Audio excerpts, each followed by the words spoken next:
우리 뒤에 오늘은 사무엘부터 우리 축복을 좀 할까요? 할렐루야 샬롬 하고 축복합니다. 눈 맞추면서 할렐루야 샬롬 샬롬 샬롬 샬롬 샬롬 샬롬 샬롬 샬롬. 눈 안 맞춘 사람 없죠? 할렐루야 하나님 감사합니다. 사랑합니다. 여러분 주 안에서 사랑합니다. 하나님의 뜻을 따라 부르심을 받은 자, 네. 하나님의 뜻을 따라 그리스도 예수의 사도로 부르심을 받은 바울과 형제 소스데네는 고린도에 있는 하나님의 교회 곧 그리스도 예수 안에서 거룩하여지고 성도라 부르심을 받은 자들과 갇혀서 우리의 주 곧 그들과 우리의 주 되신, 여기 굉장히 중요한 말씀을 하시죠. 그리스도 예수 안에서 거룩하여지고 성도라 부르심을 받은 자들과 우리의 주 곧 그들과 우리의 주 되신 예수 그리스도 이름으로 부르는 모든 자들에게, 제가 그래서 오늘 처음으로 우리 중심 주제를 2절 3절 다 같이 우리 주보를 여러분들 보시면 조금 다르게 나왔죠. 성찬이 있어서 여기 나와 있는 부분들을 제가 함께 나누지 못했어요. 그래서 3장 3절 반박돼서 나왔네요. 또 이걸 바꿔놨는데 전주 주보가 잘못 갔네요. 우리 함께 한번 보시죠. 전주 에스라 3장 3절 나오고 금주 고린도전서 1장 2절 3절 말씀 이렇게 해가지고 제가 짧게 이렇게 표현을 해놨습니다. 우리 한번 입술로 고백할까요? 전주 에스라 3장 3절입니다. 우리가 모든 나라 백성을 두려워하여 제단을 그 터에 세우고 그 위에서 아침 저녁으로 예물을 기쁘게 드리되, 그죠? 고린도전서 1장 2절 3절입니다. 우리의 주 곧 그들과 우리의 주 되신 예수 그리스도의 이름을 부르는 모든 자들에게 하나님 우리 아버지와 주 예수 그리스도로부터 은혜와 평강이 있기를 원하노라. 여러분에게 제가 은혜와 평강이 있으시옵소서 하고 축복합니다. 아멘. 아멘. 아멘을 열심히 하셔야 그것이 내 것이 된다는 거 여러분들 아시죠? 그리스도인이 된다는 것. 저는 한번 그것을 생각해 봤습니다. 어저께 좀 몸이 많이 아팠고요. 깜짝 놀라가지고 깼더니 한 9시, 8시 몇 분인가요? 그 시간쯤 됐어요. 한 2-3시간 정도를 정신이 없이 잔 것 같습니다. 그리고 나서 생각을 해봤어요. 그리스도인 된다는 것은 과연 뭘까? 나는 매일매일 뭐를 하고 앉아있고 우리 성도님들은 과연 은혜를 받고 계시는 건 맞을까? 내가 살아있는 의미는 과연 무엇일까? 이 사도 바울처럼 정말 하나님의 영광을 위해서 내가 죽든지 살든지 나의 십자가를 지고 매일매일 날 부인하며 잘 달려가고 있나, 그런 생각을 어젯밤에 했습니다. 사도 바울이 고린도전서는 누가 누구에게 썼다고요? 자, 우리 꿈덩이들 누가 누구에게? 바울이 누구에게? 고린도 사람들에게. 고린도에 있는 교회에게. 2절에 보면은 본문 2절에 그렇게 말씀하고 있죠. 고린도에 있는 어디? 하나님의 교회예요. 고린도에 있는 그냥 교회라고 안 하고요. 하나님의 교회. 우리 교회는 과연 하나님의 교회일까? 그것도 또 굉장히 궁금해지고, 당연히 교회니까 하나님의 교회지. 근데 여기는 굉장한 의미를 담고 있는 듯 합니다. 2절에 보니까 곧 설명하죠. 그리스도 예수 안에서 거룩하여지고 성도로 부르심을 받은 자들과, 성도로 과연 부르심을 받았나? 교회 나가면 다 성도지. 근데 여러분들은 아닌 거 아시죠? 고린도는 사도 바울이 1년 6개월을 머물면서 복음을 전한 곳이에요. 그 전에 아덴이라는 곳, 아테네죠. 그리스의 철학과 문화와 문물이 대단히 번성했던 그곳에 자기가 철학적으로 복음을 전하다가 그만 실패를 하고 마음이 시무룩하여서 간 곳이 바로 이 고린도고, 여기에서 머물면서 하나님 말씀을 전했는데 거기에 교회가 세워지는 역사가 일어납니다. 그런데 바울이 떠나고 나서 그만 고린도에 아주 좋지 않은 일들이 많이 들리니 바울이 염려가 돼서 고린도에 있는 성도들에게 이렇게 어떻게 칭찬하면서, 하나님의 교회, 당신들은 성도들이요, 그리고 그것은 하나님의 교회예요. 아주 이 바울은요, 역설법을 참 잘 쓴, 정말 대단하게 공부를 많이 해서 바탕에 학문이 그냥 녹아 흐르고 있는 그러한 바울이구나라는 것을 느낍니다. 왜 고린도 교회에서 이렇게 비윤리적이고 부도덕한 문제들이 이렇게 많이 일어났을까? 여러분들 코린티아라고 제가 한번 말씀드렸어요. 고린도인들은 코린티아라고 얘기를 한다. 고린도인처럼 살아라라고 얘기를 한다면 어떻게 아주 굉장한 문물과 그 물질의 풍요를 누리고 그렇게 아주 발달이 되었던 그런 고린도라는 도시에 대한 이야기죠. 그런데 그렇게 고린도인처럼 살아서는 하나님의 나라에 들어갈 수가 없다. 그것이 칭찬으로 들리지만 사실은 비양거리는 욕이 될 수도 있다라고 제가 전에 한번 여러분들과 함께 말씀을 나눈 것 같습니다. 하나님을 믿지만 세상의 논리가 들어와서 날카롭게 대립되고 있는데 그것이 고린도인들 뿐만이 아니라 지금 우리에게도 나에게도 여러분에게도 해당이 되는구나라는 생각을 저는 합니다. 사도 바울은 얘기합니다. 고린도 교회에 무엇이 진리인지를 설명해야 되겠다라는 필요성을 느끼고 편지를 쓰는 거죠. 고린도서, 에베소서, 서자가 들어간 건 전부 다 서신서예요. 그죠? 빌골몬 하면은 뭐예요? 옥중서신이라고 그래서 감옥에서, 그렇게, 감옥에 있으면서도 본인의, 힘든 부분이나 아픈 부분이나 어떻게 될 것인가 내가 죽을지도 모르는데 이런 생각하지 않고 자기가 개척해 놓은 교회에게 열심히 편지를 하죠. 너희들 잘하고 있어야 된다 하고 막 그 위로의 편지를 합니다. 여러분들 작년에 저는 이 사람에 대해서 별로 몰랐는데요. 엄청 떠들썩했던 것 같아요. 홍혜선 전도사라고 제가 그것을 한번 함께 영상을 볼까 하다가 두 번 보고 싶지가 않을 만큼 너무 음산한 모습을 하고 나온 예를 들면 예언자다라고 하는 어떤 그 여자 신학을 어디서 했나 보죠. 그렇게 전도사라고 붙어 있어요. 종북주의자들은 예수를 믿어도 구원을 받지 못한다고 이렇게 주장을 하고 한국의 모든 언론은 돈에 매수되어 종북주의자들이 되었고 12월에는 한국에서 전쟁이 일어날 것이다 라고 예언을 했다고 했는데 여러분 12월에 전쟁 났어요? 안 났죠. 근데 공항에서 비행기 타기 직전에 인터뷰를 하는 모습이 올라와 있더라고요. 제가 유튜브를 봤어요. 그랬는데 인육을 먹을 것이며 다 죽을 것이다. 언론들 피난 가라. 이런 내용의 얘기를 하는데 나라가 무너져가고 나라가 초토화되고 가면 누구처럼 느헤미야처럼 돌아오려고 하고 에스라처럼 애통해서 옷을 찢고 기도를 해야 우리가 살아날 방법이 유관순 열사처럼 그죠? 금식하며 기도하고 나라를 지키고자 어떤 무저항 운동이라도 해야 되겠죠. 근데 그렇게 마지막 예언이라고 한국을 떠나면서 예언을 했었다고 그래요. 방언을 하고 주술을 하고 하지만 무섭더래요. 근데 그거 한 그 영상들을 보고 여기저기서 뭐가 도착을 했을까요? 후원금들이 도착을 했다고 합니다. 아주 가난한 사람도 1,000만 원씩 보내면서 어린아이들을 좀 구해달라고 이렇게 돈이 여기저기서 왔대요. 돈 더 가난한 나라에 있는 아이들 구제하는 데 썼으면 하는 그런 생각이 들려요. 불행한 거죠. 하나님의 지혜가 아닌 어떤 방법, 세상의 방법.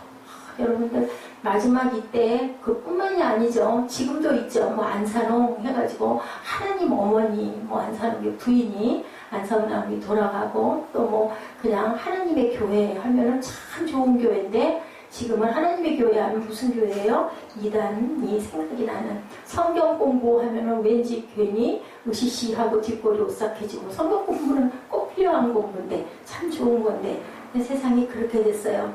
하나님의 지혜가 아닌 세상의 방법이 들어오면서 교묘하게 그것을 만들어서 엮어서 여러분들 적어도 저는 참 부족합니다만은 그것은 아니니까 안심을 하셔도 될 줄로 믿습니다. 돈과 성과 명예의 문제. 그래서 요즘에 여러분들 이런 얘기도 있더라고요. 그 구약에 보면은 그 성에 대한 바리새파들이 어떻게 했어요?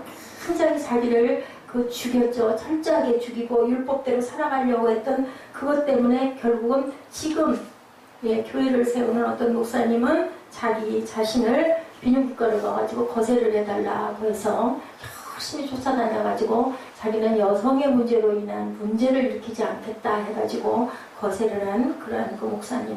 꽤 이름이 있는 목사님이신데 그렇게 했다. 근데 여러분 그게 능사일까요? 그 유혹과 위험을 불구하고 하나님이 주신 아름다운 성은 아름답게 잘 지니고 잘 써야 되고 그 유혹에서 우리가 이겨낼 수 있는 것이 바로 성령의 힘이다. 우리가 세상이 이렇게 혼탁하여지고 악하여져도 우리는 어떻게 해야 될까요? 세상을 도망갈 수가 없잖아요. 도망가면 어디로 가요? 죽는 수밖에 없죠. 세상에 어디를 가 있어도 또 어떤 직책에 있어도 어떤 것들이 많이 있어도 그것은 결국은 다는 아니기 때문에 그것을 우리가 극복하고 살아야 되는 게 세상에서 하나님을 의지하는 방법이다라고 저는 그렇게 생각이 됩니다. 피한다고 능사가 아니죠. 그리고 어디에도 정답은 사실은 없습니다. 그렇기 때문에 율법 위에 있는 게 뭐예요? 하나님 사랑. 하나님은 우리를 이처럼 사랑하셔서 죽이지 못하시고 제가 어저께 부추 여러분 시들은 부추를요 일어나가지고 그거를 담아야 될 텐데 뭐 값이 얼마 하지도 않아요. 보니까 뭐 2,000원 뭐 이렇게 표시가 되어 있는데 그게 여러 날 되다 보니까 못 만들어가지고 부추 끝이 다 시들었어요. 그냥 어떤 사람 같으면 그냥 버려버릴 수도 있고 아예 그냥 뚝 잘라가지고 그 시들은 거기 나머지만 쓸 수 있는데 제가 그거를 물을 흐르는 물에다 대고 한올 잘라가면서 다듬었다는 거 아닙니까? 나중에 다듬다 보니까 뭐 온몸이 또 한기가 막 들더라고요. 뜨거운 물에서 할 수가 없어서 그 얇은 비닐 장갑을 끼고 그냥은 안 되겠고 고무장갑은 둔해서 안 되겠고 생각을 해낸 게 꾀를 부린다라는 게 얇은 비닐 장갑을 끼고 그걸 다듬다가 마음속으로 오래 걸렸어요. 내가 지금 이게 뭘 하고 앉았는 짓인가 할 일이 태산인데 시간은 늦었고 벌써 시간이 10시가 넘어가는 시간인데 이걸 내가 왜 꼭 이 시간에 이걸 해야 되나 하려고 마음을 먹었던 거니까 하긴 해야 되는데 참 미련한 짓을 하고 있구나 하다가 제가 깨달은 게 하나가 있어요. 하나님이 우리를 이루시겠다라는 생각을 저는 했습니다. 그래서 나중에는 아주 너무 기쁘게 그걸 해가지고 부추김치를 담았어요. 왜냐면요 시들어 빠지고 그죠? 딱 버리면 딱 알맞을 것 같은데도 하나님은 버리지를 못하고 여러 번 그죠? 세상을 불로 심판도 하고 불로 심판도 하고 소돔과 고모라성 그죠? 그리고 노아의 방주 해감의 해도 꼭 뭐를 살려놔요.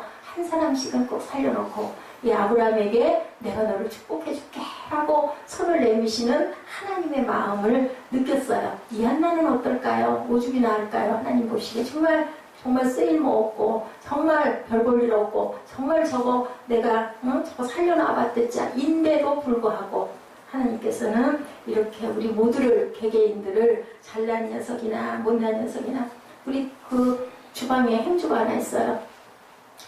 아주 그 색깔이 이상해. 그 행주는 버려도 12번을 걸레만트 못해요. 근데 전 그걸 자꾸 빨아서 자꾸 삶아서 빛도 안 나요. 삶아도 그걸 써요. 왜요? 물을 잘 흡수해요. 엄청 물을. 그 우리 이쁜 그 노란 행주 그거 아시죠 여러분들? 그 행주는요 물을 잘 흡수를 안 해. 상 같은 거 닦으면 물기가 번질번질 돌아요. 근데 그 행주는 말끔하게 닦아내줘요. 그러니까 그게 귀해서 열심히 삶아서 누가 그 행주를 삶았다고 생각하는 사람은 아무도 없어요. 근데 저는 열심히 삶거든요. 그리고 거기에다가 예쁜 냄새 나라고 그것도 그 향기 나는 걸 뿌려가지고 말려가지고 써요. 왜요? 귀한 일을 하고 있어요. 주방에서. 우리는 이런 자들이 돼야 되겠다. 겉으로만 번질번질하고 이쁘고 번쩍번쩍. 저도 젊은 날 그렇지 않습니까? 여러분들 누구보다도 아름답고 이쁜 거 좋아했는데 아름답고 이쁜 거 좋긴 좋아요. 근데 그러다 보면 뭘로 흐른다? 거칠애로 흐르기 쉽죠. 예, 속은 없고 예, 빈탕이죠. 그냥 체하고 싶은 그런 우리 안에 그 허영의 마음이 인간의 마음에 누구나 있는데 그 중에서 제가 참 심했던 사람이에요. 근데 그런 행주와 같은 모습이 돼야 되겠다라는 생각을 저는 했습니다. 주방에 한 번씩 밀린 거 어저께 그러다가 또 어떻게 했어요? 주방에 그렇게 치운다고 치우면서 살았는데 구석구석에 쓸데없는 못 버리고 놔둔 그 김치 뭐 찌꺼기 신김치 뭐 국물 뭐 이런 것들 그래가지고 그냥 한 통을 예, 플라스틱 그릇들을 정리를 해놓고 나중에는 또 그렇게 기를 쓰고 애를 쓰고 해놓고는 얼마나 흐뭇했는지 왜요? 닦여서 깨끗해지니까 그 닦으면서 어떤 생각을 했을까요 여러분들? 우리도 이렇게 닦여야 되는데 그죠? 그런 그릇 안 닦아놓으면 무엇도 담을 수가 없고 결국은 먹지도 못하고 썩어져 버려버리게 되는 거 그런 음식이 돼서는 안 되겠죠? 그런 그릇이 돼서는 안 되겠다. 예, 바울이 얘기하는 부분에 예, 고린도 교인들에게 얘기하는 부분이 바로 이런 부분이다 라고 저는 그 부분을 깨달으면서 말씀을 나중에 정리를 했습니다. 하나님께서 우리에게 축복을 주시는 것은 무엇 때문이에요? 나를 따르라. Follow me. 예, 오늘 우리 꿈덩이들 아주 반석 치는 얘기 아주 잘 공부했죠. 영어도 나름 엄청 2-3시간을 제가 쏟아가지고 만들어가지고 색다르게 맨날 똑같지 않게 만들으라고 애를 썼는데 맞아요. 뭐를 주셨다고요? 만나와 메추라기를 주더니 이제는 목이 말라 죽겠나이다 하니까 그냥 물이 아니라 우리 사무엘은 따뜻한 물을 주셨다고 그러는데 영생하게 솟아나는 생수를 반석을 쳐 거기서 물이 나올 거야 해서 주셨어요. 그죠? 물이 뭐라고요? 다투었다라는 뜻을 갖고 있어서 지금도 그것이 맞사 물이바라고 내려온다라고 합니다. 그런데 그 반석의 의미는 신약의 그리스도를 예표합니다. 우리를 그렇게 해서 생명을 살려주신 하나님이죠. 종교의식이나 전통의 문제가 아니라 뭐가 중요하다? 하나님의 마음을 아는 게 중요하다. 예, 어버이날이 돌아오네요. 어린이날이 내일 모레로 돌아왔어요. 중요한 건 어린이의 마음을 무엇을 가장 원하는가, 무엇을 가장 좋아하는가. 그렇다고 해서 무조건은 아니죠. 예, 그 어린이에게 기쁨을 줄 수 있는 거꾸로 어버이날도 마찬가지로 부모님에게 그 하루만 기억을 해서 반짝 전화하고 뭐 선물을 사다 드리는 게 중요한 게 아니라 어머니가 아버지가 무엇을 가장 원하시는지 마음을 따뜻하게 해드리는 그것, 그게 바로 하나님의 마음이다. 하나님께서는 우리에게 그렇게 해주고 계시고 우리도 또한 자식인 너희들도 나에게 나를 사랑해라, 나를 따르거라, 나에게 경배해라, 나는 너희의 그 모습이 너무너무 이쁘다. 예, 찬양을 열심히 하는 우리 집사님들, 우리 자매 얼굴을 이렇게 뒤에서 모습을 보고 목소리를 들으면서 저는요 그런 생각을 해요. 아유, 누가 저 목소리를 하루 종일 직장에서 피곤하게 일하고 온 목소리라고 생각을 할까? 참 은혜다. 왜? 아름다운 목소리를 주셔서 일찍부터 하나님의 은혜를 알고 세상 노래가 아닌 찬양을 아이고 뭐 길게도 30분씩이나 모아봐 죽겠어. 예, 그럴 때도 물론 여러분들 가끔 있겠지만 안 하면 어떨까요? 마음 안에 품었던 여러 가지 것들을 하나님께 토해놓을 수도 있고 나도 모르게 내 소리에 또 감동이 될 때도 있고 또한 그 소리를 들으면서 누군가가 뒤에서 이하는 목사님이 아이고 참 찬양을 이렇게 하게 하면서 나도 막 따라하고 싶어지는 그런 마음이 들게 하는 감동도 줄 수 있는 그 목소리 누가 주셨다고요? 아버지가 주셨어요. 누구에게 돌려드려야 돼요? 하나님께 돌려드려야 되겠죠. 하나님 앞에 올바른 신앙인이 되면 무엇을 해요? 하나님을 위해서 다른 사람을 위하여 유익한가 유익하지 않은가가 중요하다. 율법이 중요한 것이 아니라 안식일에 일을 해 말어 이게 중요한 게 아니라 병자를 살리고 배고픈 자를 먹이고 가난한 자를 채워주고 또한 앉은 사람을 못 일어나는 사람을 38년이나 되고 방황하고 유리하고 있는 자를 내 자리를 들고 걸어가 하고 명령해서 그 자리에서 떠날 수 있게 해주는 것 그게 바로 누구의 마음? 아버지의 마음이다. 고린도전서 10장 23절 24절 말씀입니다. 우리 함께 찾아서 함께 한번 목소리로 외쳐볼까요? 고린도전서 10장 23, 4절 말씀입니다. 찾으신 분들 함께 합독하십니다. 모든 것이 가하나 모든 것이 유익한 것이 아니요 모든 것이 가하나 모든 것이 덕을 세우는 것이 아니니 누구든지 자기의 유익을 구하지 말고 남의 유익을 구하라 라고 말씀해요. 네 유익이 중요한 게 아니라 항상 우리 생각하죠. 저는 문득문득 생각해서 기억력이 없어서 여러분들에게 말씀을 많이 전하고도 엄청 성경 많이 보고 많이 해요. 하루 종일. 왜냐하면 새벽이 있고 주중 예배가 있고 주일 예배가 있고 또 거기다 또 한술 더 떠서 지금도 공부를 하고 있다 보니까 아주 종일 거기에 묻혀 사는데 잊어버려요. 하고 나면. 근데 무슨 생각? 나쁜 사람이라는 생각은 그렇게 많이 나요. 전에는 그냥 나쁜 사람은 나쁜 짓 하는 사람 나쁜 사람이었잖아요. 근데 정말 말뜻이 절대 안 잊어버릴 말이죠. 저 같은 기억력 없는 사람도 나쁜 사람 하면 무슨 사람 섬에 무슨 사람? 나쁜 사람은 나쁜 사람. 응? 그게 바로 나쁜 사람이라는 거죠. 어떤 나쁜 짓을 해서 나쁜 사람이 아니라 나밖에 모르는 사람은 나쁜 사람이다. 근데 그게 희정아 너무나 안 그러니 뭐예요. 그죠? 목사님이라고 안 그럴 리가 없어요. 이하나 목사도 나쁜 사람이에요. 나밖에 모를 때가 너무 많기 때문에 여러분들 그걸 잘 깊이 생각하면서 나만 생각했나? 아니면 누군가를 생각했나? 하는 생각을 했을 때 나는 나쁜 사람인가? 좋은 사람이 선한 사람인가? 하나님의 선한 뜻은 뭐라고요? 하나님이 죽여라! 그러면 죽여야 돼요. 아말렉 무질러 죽여! 했는데 안 죽이고 살려놓은 사울은 결국은 나뭇가지에 목이 걸려가지고 목이 잘리는 그러한 자기가 죽는 예, 자기 발에 자기가 넘어지는 일이 일어난다. 하나님의 선한 뜻은 하나님의 뜻대로 하는 게 선한 거라는 거죠. 옳은 것이 다 옳은 것은 아니다라는 거죠. 예, 우리가 이것을 성숙한다 하다. 우리가 세상에 답이 없다. 그게 다 맞는 게 아니다. 자식을 기르는 사람은 누구도 누구에게도 큰 소리를 할 수 없다. 왜? 내 자식이 어떻게 될지 알 수 없기 때문에. 그죠? 근데 우리 눈에 보면 아니게 보이는 사람 얼마나 많아요. 그러니까 입에서 나가는 게 그냥 빠른 게 입에서 나가서 어휴 저걸 하고 나오죠. 누가 낳았어? 네 집 자식이야? 하고 나오는데 말을 할 수가 없다라는 거죠. 예수님이 오셔서 십자가를 짊어지신 것은 예수님이 내가 옳다 하신 적이 없어요. 그죠? 예수님은 누가 그랬어요? 누가 그랬어요? 자, 여러분들 누가 우리 꿈동이들 기억하나? 나다나엘의 다른 이름이 뭐라고 해요?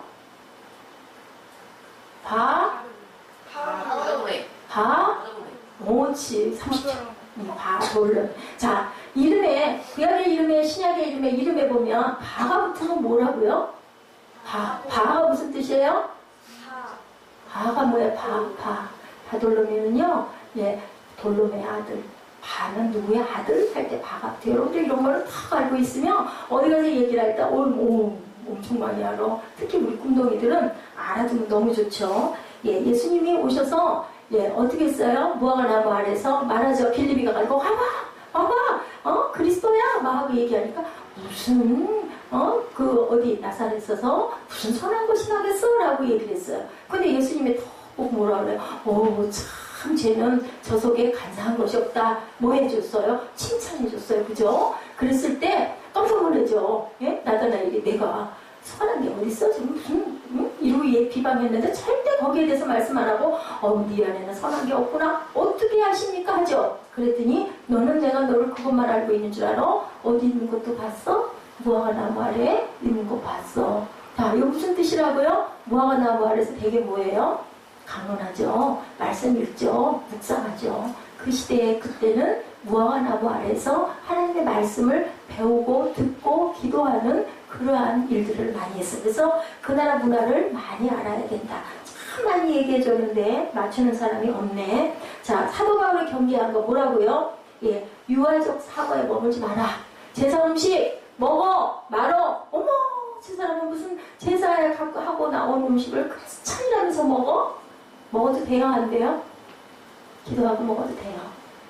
내 마음에 별로 거리낌이 없으면. 그런데 그 대신 바울이 뭐라고 그랬어요? 옆에 있는 그 새롭게 초신자가 어머 이상해 할 것 같으면 먹지 말아라. 왜? 남을 실족시킬 수 없으니까. 믿음이 약한 자가 그거 가지고 의심할 때는 괜찮아 먹어 하지 말고 함께 조금 그거를 이렇게 절제할 필요는 있지만 내 마음에 헛된 음식인데 하나님 저 사람도 고사드리지 않고 예수 믿게 해주시옵소서 하고 감사하고 먹을 수 있다라는 거예요. 그렇기 때문에 너무 고정관념에 맺혀서 오늘은 무슨 날이니까? 오늘은 하나님의 날이니까 오늘은 하나님의 날이고 오늘은 무슨 날이니까? 안식일이니까 그거 하면 안 돼. 사람이 죽어 넘어가도 가서 구해주면 안 돼. 그러면 돼요? 안 돼요? 안 된다는 거죠. 중요한 거 뭐가 중요하다? 생명이 더 중요하다. 율법보다 율법은 왜 있어요? 하나님 나라로 잘 갈 수 있게 하는 길을 만들어주는 게 바로 율법인데 그거를 생명 무시하고 나는 지키고 나 혼자 갈 거야. 하나님의 나라는 어떻게 가야 될까요? 여러분들 함께 가야 돼요. 함께. 그죠? 예, 내가 그 사람을 손을 잡고 갈 수는 없지만 갈 수 있도록 길을 그런 예화를 보고 제가 깜짝 놀랐어요. 어떤 사장님이 교회를 열심히 다녔는데 목사님이 계속 전도하세요. 전도하라고 하죠. 전도하세요. 계속 이야기하는데 자기가 생각해봤더니 교회를 10몇 년을 다니셨대요. 한 번도 누구에게 전도를 한 적이 없었다고 그러죠. 그래서 그날따라 마음에 부담이 왔대요. 그래가지고 자기가 묵상을 했대요. 어떻게 할까요? 전도를 도대체 어떻게 해야 될까? 우리 전도가 좀 껄끄럽잖아요. 그러다가 눈을 번쩍 뜨는 순간 자기 책상에 탁 앉았는데 눈을 번쩍 뜨는 순간 뭐가 보였을까요? 비서가 보였대요. 앞에 앉아있는 비서. 그래서 비서에게 가서 예수 믿으라고 얘기를 했대요. 카달록을 주면서 예수 믿어요 하고 얘기했더니 이 비서가 어떻게 했을까요? 깜짝 놀라더래요. 깜짝 놀라면서 아마 오래 있었나 봐. 그 회사에. 그러면 사장님 10몇 년 동안 제가 사장님을 모셨는데 한 번도 저에게 예수 믿으란 말씀을 안 하셔서 나 같은 이런 자는 예수를 믿으면 안 되나 보다 라고 생각을 했는데 사장님이 이제 가도 된다니 제가 내일 다음 주부터 교회 나가겠습니다. 기다리고 있었던 거예요. 그죠? 우리는 뭐가 필요해요? 용기가 필요하다. 항상 가겠어. 그래도 우리는 전해야 된다. 자, 우리가 고린도전서를 공부하면서 고린도전서를 우리 지금 1절에서 3절까지 이렇게 보면서 교회에서 발생하는 문제들에 대해서 완벽하게 배우게 되는 것, 의사와 환자를 치료하는데 케이스 스타디, 이런 케이스 저런 케이스가 있다라는 걸 생각할 수 있다. 이 그림 무슨 편지잖아요. 편지. 헬라의 풍습에 따라서 뭐가 나와 있어요? 1절에 보니까 발신자와 수신자가 이렇게 딱 적혀 있죠. 1절에 사도로 부르심을 받은 바울. 자, 이 바울은 항상 이 말을 많이 하는데 여러분들 이정현 자매 왜 사도로 부르심을 받은 나 바울하고 얘기해요? 알 것 같은데 왜 그래요? 왜 항상 자 우리 에스더 집사님 혹시 알아요? 사도로 부르심을 받은 나 바울 이 얘기를 본인이 쓴 그 서신서에 보면 참 많이 얘기를 해요. 왜 그럴까요? 편지여서 그렇기도 한데 바울에게 뭐가 있어요? 상처가 있어요. 왜? 바울은 뭐였었어요? 똑같은 이름이기는 하지만 바울과 사울이 다른 이름은 아니에요. 그죠? 똑같은 이름인데 아람어와 헬라어의 차이가 있을 뿐인데 뜻은 그죠? 다르죠. 왜? 어땠어요? 사울이 누가 돌아갈 때 앞에서 탁 지키고 있었지? 응? 수대가 그때부터 막 뭐하고 다녔어? 예수 믿는 사람들 막 잡아다가 그죠? 갔다 오게다 가두고 그죠? 그랬던 일을 했었어요. 그랬기 때문에 이 바울은 마음에 끌거리낌이 있었어요. 그리고 다메섹 성에서 예수님 만나고 눈이 뭐가 됐어요? 장님이 됐잖아요. 아나니아가 비늘을 벗겨주고 안수해줬죠. 그러고 나서 어디 갔어요? 광야에 가서 3년씩이나 하나님 공부했어요. 그러니까 결국 뭐예요? 하나님께 쓰임 받으려면 열심히 훈련받아야 된다는 의미도 있어요. 그 이후에도 쓰이질 못해. 왜? 사울 얘기가 사울이었잖아요. 사울 얘기만 예수 믿는 사람 핍박 아주 제 1인자로 뛰어다녔던 열성당원이었으니까 그것 때문에 그걸 풀어놓으라고 굉장히 바나바가 애를 썼죠. 쫓아다니면서 변론해주고 이 사람이 이제 은혜 받아가지고 너무너무 하나님 은혜로 이렇게 산다라고 그냥 역습 변론을 엄청나게 많이 해줬어요. 그랬기 때문에 자기는 사도다. 부르심을 받은 사도다. 나 사도다. 예수님 본 적 있어요? 없어요?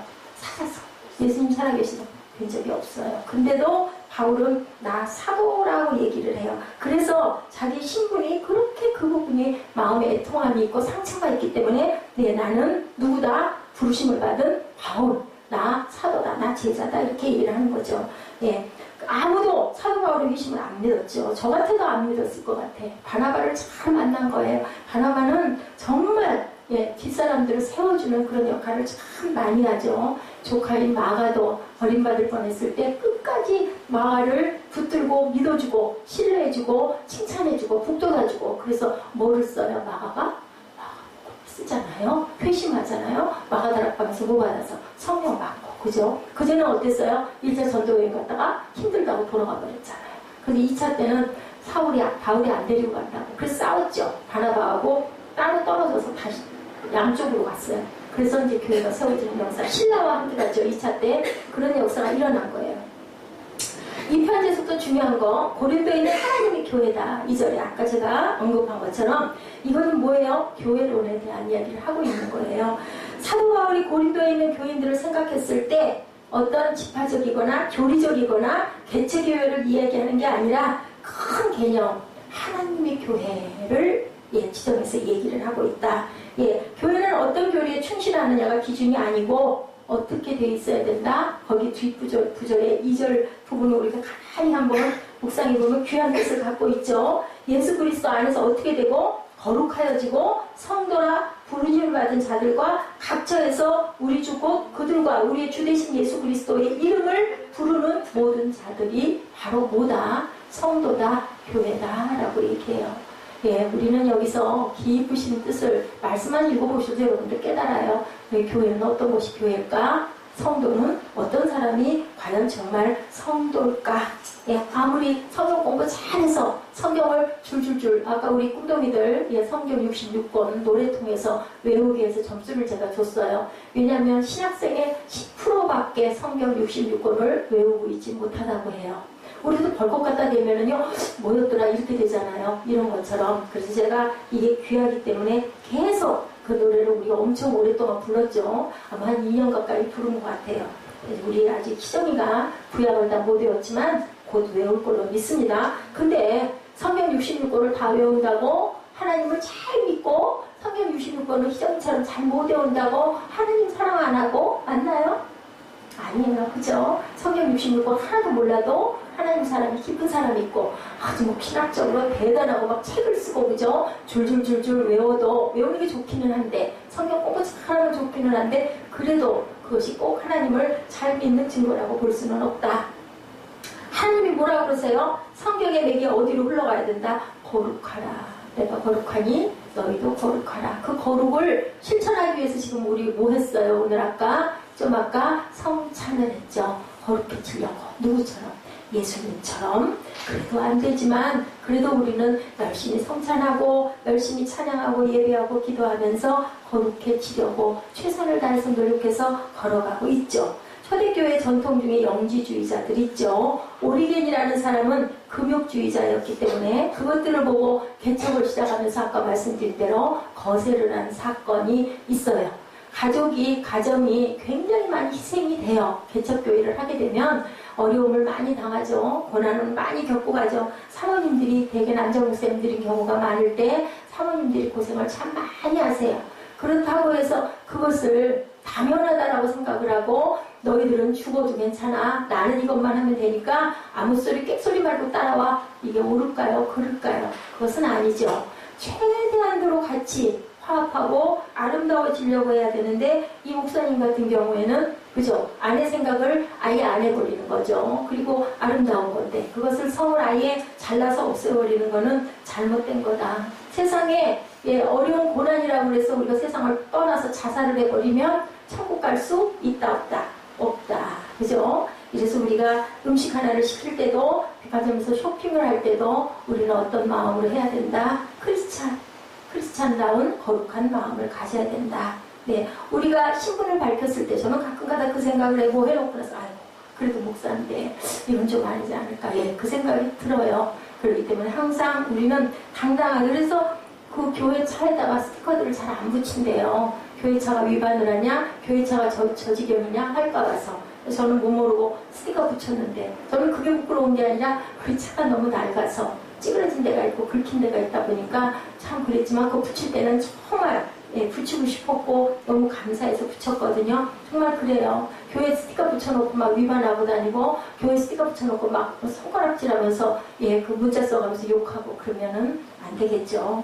구별의 원리 어떻게 매일매일 그리스도의 이 예수의 이름을 부르는 자들에게는 뭐를 주신다고요? 네, 3장 16절 여러분들 다 아시죠? 뭐를 주셔요? 영생을 주신다라고 말씀하신 거 그것을 여러분들 기억하시고 특권과 은혜를 감사함으로 받는 사람이 있고 부담으로 받는 사람의 차이가 있을 뿐이다.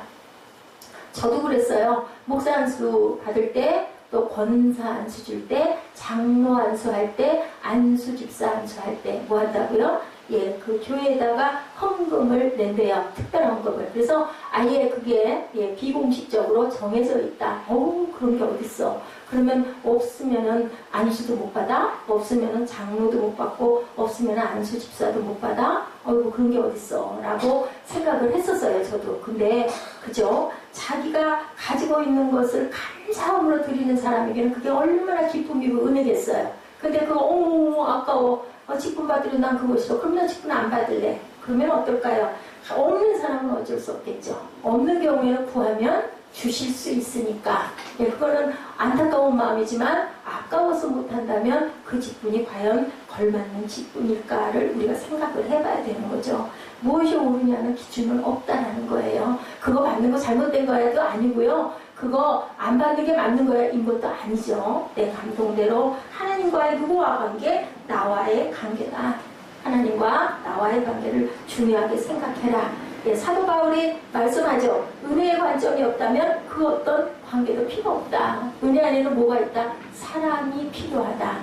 어떤 것도 살리는 데는 치료하는 데는 뭐밖에 50%밖에는 병원이나 의학은 작용하지 않는다. 나머지 100%가 되려면 거기에 사랑이 있어야 된다. 그래서 예수님이 늘 예, 치유하실 때 치유하고 나서 원인을 알려주시죠. 조상 때부터 눈멀게 태어났어. 아니면은 앞으로는 죄를 짓지 마.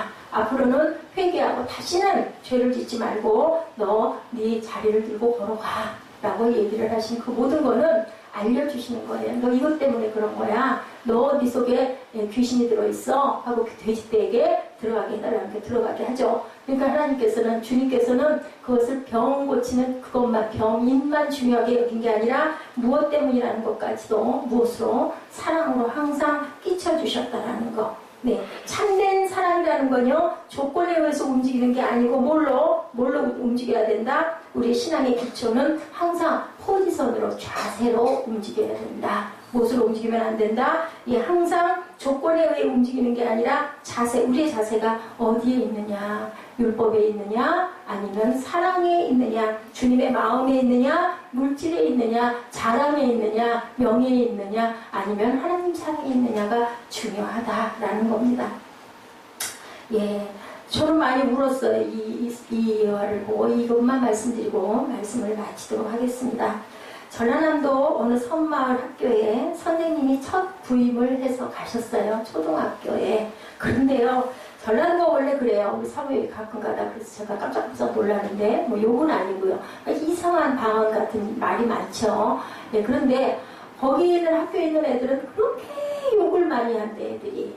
정말 선량하고 아주 착한 아이들인데, 근데 이 선생님이 부임을 해서 정말 갔더니 정말 육두문자가 아주 보통이더래요. 애들끼리 얘기할 때도 그냥 얘기를 하는 일이 너무 없고 너무 욕을 많이 해서 이 선생님이 딱지를 아이들에게 나눠줬대요. 10장씩 나눠줬대요. 욕을 하면 무조건 욕을 들은 사람에게 한 장씩을 줘야 되고, 또 욕을 들었으면 욕을 한 사람이 한 장씩을 줘서 받아야 되고, 그러니까 욕한 사람은 뺏기는 거겠죠. 욕을 안 하고 욕만 먹은 사람은 받는 거죠. 그래가지고 한 달 만에 딱 그거를 정리를 해서 조사를 했더니 어떤 아이들은 40장도 받고, 어떤 아이는 20장도 받고, 어떤 아이는 10장도 받고 그랬는데, 유독 어떤 아이 하나는 한 장도 없더라는 거죠. 딱지가 한 장도 없더래요. 근데 이 아이가 선생님을 굉장히 좋아했대요. 따랐대요. 첫 부임에 오셔가지고. 그래서 또 이 선생님도 자기를 따르니까 꽤 이뻐했다고 그래요. 근데 그 아이가 그만 딱지를 한 장도 갖고 있지를 않은 거예요. 그리고 분명히 딱지를 나눠주면서 한 장도 딱지를 가지고 있지 못한 아이는 너는 너무 욕을 많이 했으니까 선생님이 벌을 줄 거야 라고 얘기를 했대요. 유일하게 이 아이 하나만, 그 아이 하나만 딱지를 갖고 있지를 않아서 교무실로 불렀대요. 옛날 얘기이기 때문에 그때 체벌이 됐는가 봐요. 그래가지고 얘기를 했대요. 너 딱지를 갖고 있지 못한다는 것은 선생님의 말을 안 들은 거고 욕을 많이 했다라는 거고, 내가 벌을 주겠다 했으니까 너는 벌을 받아야 된다. 뒤로 돌아서라. 내가 너에게 종아리를 10대를 때리겠다 라고 얘기를 했대요. 뒤로 돌아섰대요. 근데 저는 이 내용의 예화를 읽으면서 우리 아들을 생각을 했어요. 전에 언젠가 때려줬더니 아빠 죽겠다고 막 그러면서 나중에는 뭐 했다고요? 막 매를 붙잡고 나 때릴 거지 하고 저한테 막 쳐다보면서 애원을 하면서 그랬던 기억이 나는데, 이 아이가 매를 한 대를 맞았고 2대를 맞아도 죽을 것 같은 거, 얼마나 선생님이 사정을 안 보고 종아리를 후려쳤는지 2대를 맞고는 돌아서가지고 3대째 맞으면서는 선생님 하고 소리를 질렀어요. 그만하라고. 아마 우리 컨면증 됐던가 보죠. 나 죽을 것 같아요. 선생님 나 좀 그만 때리세요. 하고 막 그냥 확 돌아서면서 매를 붙잡으려고 했는지 막 아프니까 이제 도망을 가면서 돌아섰는데, 그만 뭐하고 부딪혔을까요? 선생님 눈하고 딱 마주쳤대요. 선생님이 펑펑 울고 계시더래요. 그냥 그 눈을 본 순간 이 아이가 딱 멈춘 거예요. 딱 멈추고 아이가 얘기를 했대요. 선생님 더 때려주세요. 그리고 그 다음에 마지막 7대로 하나도 아프지 않았다. 이거 직접 본인이 간증을 쓴 책에 나온 얘기예요. 그리고 이 아이가 자기 방으로 돌아가가지고 책상에 엎드려서 엉엉 울었대요. 왜 울었을까요? 선생님한테 맞은 게 아파서 울었을까요? 억울해서 울었을까요? 희생아? 왜 울었을까? 응? 응? 어째서 울었을까? 억울해서? 아니지. 왜 울었을까 얘지? 선생님이 너무 감사해요. 그러면서 고백했대요. 선생님, 나도 선생님처럼 될래요. 나도 한 영혼을 위해서 울면서 애를 때리는 성경에도 있죠. 그죠? 때려주라고 그랬어. 그지? 나도 그런 선생님 같은 그런 내가 될래요. 그때부터 이 아이의 인생이 바뀌었대요. 누구게요? 상담 치유 목사님, 정태기 목사님. 어린 날 그랬대요. 그 선생님의 그 회초리로 인해서 이 학생은 어떻게 됐을까? 절대로 욕을 하지 않는 정직한 학생이 되고 목회자가 되고 지금도 상처받은 아이들, 상처받은 사람들을 치료하는 상담 치유 목사님이 된 거예요. 예, 그게 바로 그 증도에 있었던 그 목사, 그 전도사님 있죠? 그 전도사님의 또한 제자이기도 했어요. 그러니까 그 교회를 다녔던가 봐요. 이렇게 한 사람이, 선생님이 굉장히 중요해요, 여러분들. 그 선생님 어떤 선생님인지는 모르지만 정태기 목사님 같은 그런 훌륭한 학생의 인생을 변화시키는 그러한 귀한 디딤돌이 됐잖아요. 그 선생님이 누군지 유명한 선생님도 아니었을 것이고 어느 시골 섬에 있는 초등학교 선생님, 옛날에 국민학교였으니까 선생님이지만 이렇게 훌륭한 하나님의 종들을 만들어낼 수 있는 귀한 밑거름이 된다는 것.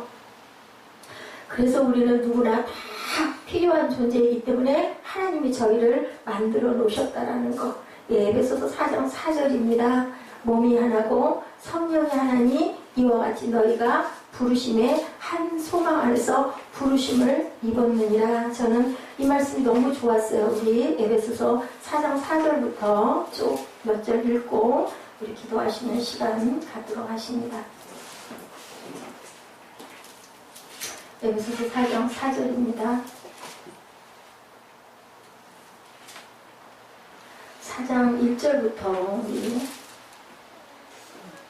1절부터 6절 정도까지 우리 함께 읽어보죠. 시작. 그러므로 주 안에서 갇힌 내가 너희를 권하노니 너희가 부르심을 받은 일에 합당하게 행하여 모든 겸손과 온유로 하고 오래 참음으로 사람 가운데서 서로 용납하고 평안에 믿는 줄로 성령이 하나 되게 하신 것을 힘써 지키라. 몸이 하나요 성령도 한 분이시니 이와 같이 너희도 부르심의 한 소망 안에서 부르심을 받았느니라. 주도 한 분이시오 믿음도 하나요 세례도 하나요 하나님도 한 분이시니 곧 만유의 아버지시라. 만유에 계시고 만유를 통일하게 하시고 만유 가운데 계시로다. 우리 각 사람에게 그리스도의 선물의 분량대로 은혜를 주셨나니 그러므로 이르기를 그가 위로 올라가실 때에 사로잡혔던 자들을 사로잡으시고 사람들에게 선물을 주셨다 하셨도다 라고 이렇게 증거하고 있습니다. 여러분들 우리는 모르지만 우리가 겸손과 온유와 오래 참음으로 우리의 후진들, 우리의 어린 영혼들을 위해서 아니면 내 형제자매를 위해서 내 부모를 위해서 내가 받은 분량을 열심히 남김없이 그죠? 남김없이 하나님의 마음을 가지고 품고 사랑할 때 그 영혼 하나가 고쳐졌을 때 하나님의 귀한 은혜가 그 사람에게가 아닌 바로 당신에게 그 사랑을 베푼 손에게. 그래서 사랑은 쓰다가 빌려주면 어떻게 된다고 더 풍성해진다라고. 예, 우리 그것도 언제 한번 봐야 될 것 같아요. 너무 재밌게 그 모노드라마 식으로 그 말이 없는 언어 몸동작으로 하는 그걸 표현해 놓은 그게 있더라고요. 예, 한 청년은 사랑을 좀 주세요 하니까 전혀 안 준다고 했는데 한 자매는 달라고 그러면 가진 걸 반을 쭉 잘라서 주니까 막 그게 그렇게 커지고 이렇게 커지고 나중에는 그 청년이 이 자매에게 와서 나에게도 사랑을 좀 주세요. 그러니까 또 있는 것 중에서 쫙 잘라서 한없이 여러 사람들에게 나눠주니까 거기가 정말 아름다운 꽃밭 같은 아름다움이 됐다. 부르심의 한 소망 안에서 우리는 형제 자매가 됐기 때문에 같은 자매와 같은 부모를 둔 같은 고향을 가진 저와 여러분이 됐기 때문에 제가 여러분에게 이렇게 전하고 여러분들이 이 귀한 시간에 주일 또한 수요 금요 또한 새벽에 그 귀한 시간을 빼서 앉는 거죠. 그래서 우리는 그 안에서 하나님의 말씀을 나눌 수 있고 같은 마음을 나눌 수 있습니다. 성전을 헐고 사흘에 짓는 자여 내가 만일 하나님의 아들이거든 자기를 구원하고 십자가에서 내려오라고 그렇게 희롱했을 때도 어땠어요? 잠잠히 침묵하시는 주님의 마음 그 사랑을 닮아서 우리도 헌신과 겸손과 희생과 용납함을 모르고 성찬에 참여하지 않고 그것을 지켜나가는 온전한 하나님의 자녀들 주의종 되기를 주님의 이름으로 축복합니다. 기도하시겠습니다.